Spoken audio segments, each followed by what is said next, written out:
सरकार बन गई है और सरकार आप कहते भी हैं, पार्टी भी कह रही है कि शुरू से ही बदले की भावना से सरकार काम कर रही है। डिसीजन रिव्यू होने हैं, कॉन्ट्रैक्ट रद्द करने हैं और तमाम बहुत सारी चीज़ें हैं। आपको क्या लगता है कि सरकार का जो ये फैसला ये आपको लगता है कि लोकतांत्रिक नहीं है?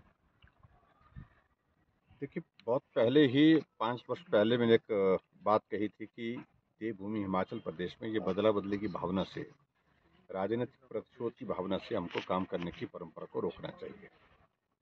और सरकार बनने के बाद पहले दिन हमने इस बात की शुरुआत की और हमने जो पिछली सरकार की योजनाएं चल रही थी, कार्यक्रम चल रहे थे, उनको आगे बढ़ाया और किसी कार्यक्रम को न बदला न रद्द किया।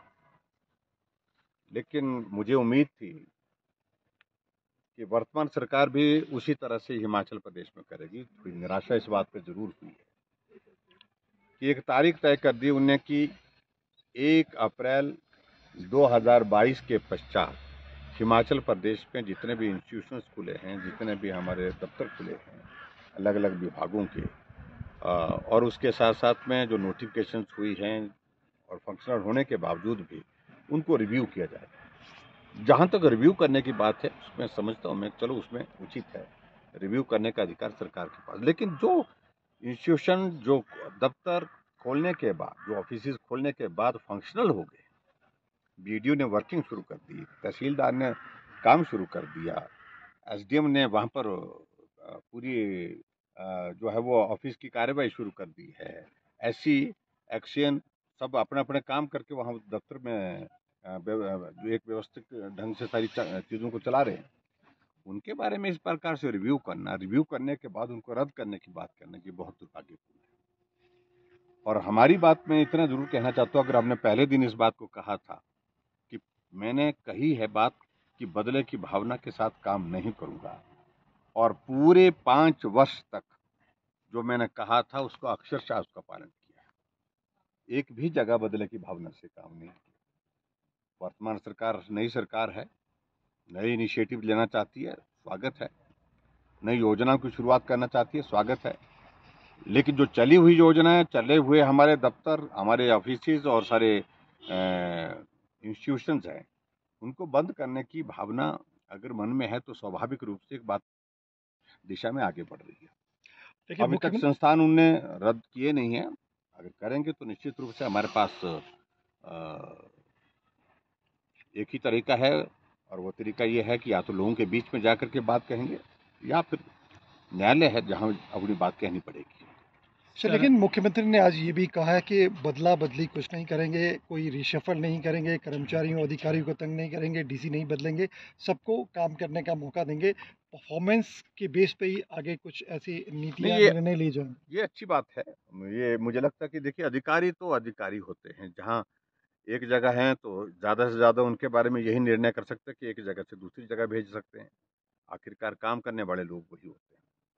और हमने भी पुराने अधिकारियों से काम लिया है, और वर्तमान में जो अधिकारी जहाँ जहाँ पोस्टिंग है, ट्रांसफ़र उनकी की जा सकती है। वो एक नॉर्मल एक प्रोसेस होती है। लेकिन फिर भी उसके बावजूद अगर अगर वहाँ पर उनने ऐसा कहा है कि हम उनको काम जो दिया गया है उस पर परफॉर्मेंस देखेंगे, मुझे लगता है कि ये अच्छा कदम है उनका, और काम करने का अवसर देना चाहिए अधिकारियों को। अगर अच्छा काम करते तो उनको रिवार्ड भी करना चाहिए। देखिए, एक चीफ मिनिस्टर। परिस्थिति है वहाँ पर, उनके सामने राजनीतिक परिस्थिति है, व्यवस्था है। हिमाचल जैसे छोटे से प्रदेश के लिए मैं समझता हूँ कि ये पहली बार ऐसी व्यवस्था की सरकार हमने देखी है जहाँ मुख्यमंत्री के साथ उप मुख्यमंत्री बनाना पड़ा। सर, विधायक दल की कब तक बैठक होगी भाजपा की? और बहुत जल्दी करेंगे। पार्टी का निर्णय, हमारी चीज़ें सेटल्ड होती हैं, उसमें कोई किसी तरह की कोई आपत्ति, किसी तरह की कोई दिक्कत नहीं होती है। अभी विधानसभा का सत्र शुरू होने से पहले विधायक दल की बैठक होगी, और उस बैठक में सर, मुख्यमंत्री चर्चा कह रहे करके हैं कि अभी जो सत्र है उसमें देरी हो सकती है, महीने के आखिर में हो सकता है या जनवरी तक जा सकता है। आपको क्या लगता है? मुझे अभी मालूम नहीं दिसंबर। कि अब देरी की वजह होनी चाहिए। मेरा तो मानना यह है कि सत्र होना चाहिए, और जो विधायक चुने हैं, चुन करके उनको शपथ होनी चाहिए, ताकि एक नॉर्मल जो विधायक की फंक्शनिंग जो है वो शुरुआत हो जाए। प्रोटेम स्पीकर अभी तक नॉमिनेट किए हैं, और उसके बाद फिर वहाँ पर स्पीकर का भी इलेक्शन होना है। ये बहुत ज़रूरी है ताकि विधायकों को अलॉटमेंट, अकोमोडेशन की और बहुत सारी चीज़ें उसमें होती हैं, वो सारी चीज़ें उसमें एक नियमित होनी एक चाहिए। महत्वपूर्ण सवाल है सर, लगभग 43% वोट शेयर दोनों जगह मिला है, 1% का लगभग डिफरेंस है। क्या लगता है, क्या ऐसे फैक्टर है, अभी इस पे कुछ मंथन देखिए, ये मंत्रणा हुई है पहली सर? बार हिमाचल प्रदेश में ऐसा हुआ कि 1% से कम जो है वो जनादेश वर्तमान सरकार के पास है, यानी कि 37,000 वोट का मात्र। और ऐसे में जनादेश की दृष्टि से मुझे लगता है कि प्रदेश सरकार को पूरे जनादेश का सम्मान करना चाहिए और विपक्ष को हल्के में नहीं लेना चाहिए, क्योंकि अगर वोट शेयर की बात आती है तो हमारे वोट शेयर में मात्र 0.9% का अंतर है। देखिए, ये कैबिनेट तो अभी तक नहीं बन पाई, लेकिन जो विधायक बने थे उनमें से तो कोई कैबिनेट मंत्री नहीं बन पाया। लेकिन मैंने इस बात को जरूर देखा कि 3 लोग कोई नॉमिनेट किए गए, उनको कैबिनेट का दर्जा दे दिया गया है। शायद उनसे ही वो कैबिनेट का संचालन करने की दिशा में आगे बढ़ रहे हैं, तो फिर भी मुझे उस पर कुछ नहीं कहना है, वो अधिकार उनका है।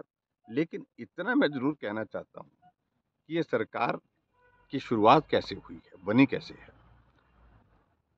जब जनादेश आया, कांग्रेस बहुमत में हुई, तो मुख्यमंत्री के दावेदार कई लोग थे। धक्का मुक्की, नारेबाजी इस दौर में से बनी है, और अभी तक भी चीजें शांत नहीं है। लोग अपनी अपनी इसकी तलाश में हैं, कहां से क्या चीज हो। और हिमाचल प्रदेश में ऐसी परिस्थिति में जब नेतृत्व पर उन सब लोगों की जो है वो सहमति नहीं बन पाई, उस प्रकार से सरकार का गठन हुआ है। और चीजों को शांत करने के लिए उप मुख्यमंत्री भी बनाए गए हिमाचल जैसे छोटे प्रदेश में, और वो भी पूरे पूरे पूरे प्रोटोकॉल के साथ, पूरे चीफ मिनिस्टर के प्रोटोकॉल के साथ।